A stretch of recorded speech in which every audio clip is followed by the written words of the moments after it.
So the word had gone out. The expression of God's purpose had gone out. Jacob would take precedence over Esau. Could anyone challenge that? Now, when you consider what God's purpose was, Jacob was the right choice, wasn't it? Because what was God's purpose? It was to set up a nation of worshipers, those who were going to worship Jehovah. Now, between Esau and Jacob, who was most likely to conduct family worship with his children, his offspring? Certainly Jacob.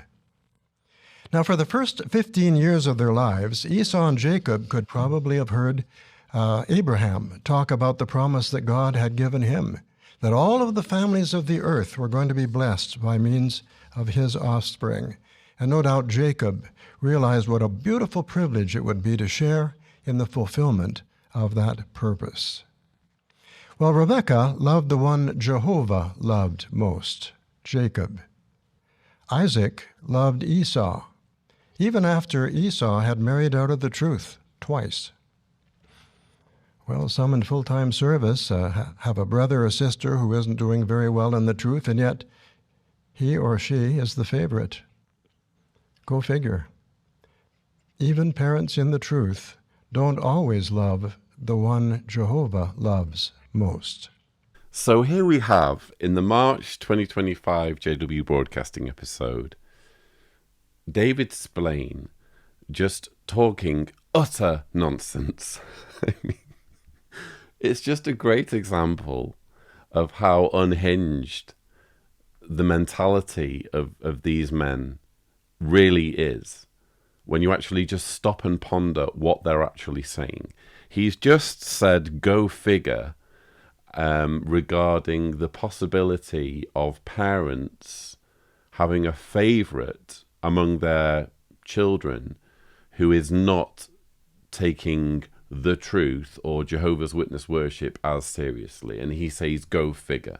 What a weird thing to bring up, that this is a problem. This is enough of a problem in the organization of children who don't take the organization seriously being preferred by their parents. This is enough of a problem for him to mention it in his morning worship and say, go figure. And then towards the beginning, you have David Splane talking about Jacob and Esau, characters obviously in the Old Testament, and talking about which of the two would have been more likely to do family worship. Now, between Esau and Jacob, who was most likely to conduct family worship with his children, his offspring? I mean, really, this is the sort of thing Jehovah's Witnesses need to be thinking about characters in the Bible getting together on a weekly basis to do a ritual that Jehovah's Witnesses do now in the 20th and 21st centuries. But on what basis can we say that this would have been done in patriarchal times in the Bible? I mean, putting aside the fact that there's no historical or archaeological evidence for the story of the patriarchs in the Pentateuch, putting that to one side, what's David Splane's basis for insisting that the patriarchs conducted family worship in the same way that Jehovah's Witnesses do in the modern age? The man is just speaking gibberish. Then he talks about Esau twice marrying out of the truth. Isaac loved Esau, even after Esau had married out of the truth twice. Here David Splane is complaining that Esau married out of the truth, which means it's an expression that's used by Jehovah's Witnesses for if someone gets married to someone who isn't a Jehovah's Witness. There weren't any Jehovah's Witnesses for Esau to marry back then. These are patriarchal times. The clue is in the word patriarch. In other words, a family. This is pre-Nation of Israel.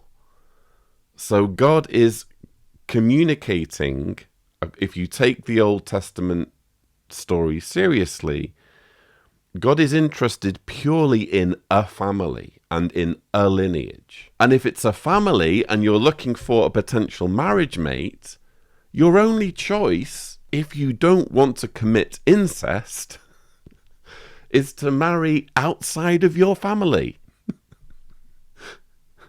I feel like I'm going crazy even just having to explain this. How can David Splane impose the Jehovah's Witness model of family worship and of not marrying outside of the truth on the patriarchal system that's described in the Old Testament? It just beggars belief that a man who can spew such unabashed nonsense could be heralded as a wise and esteemed part of the faithful and discreet slave.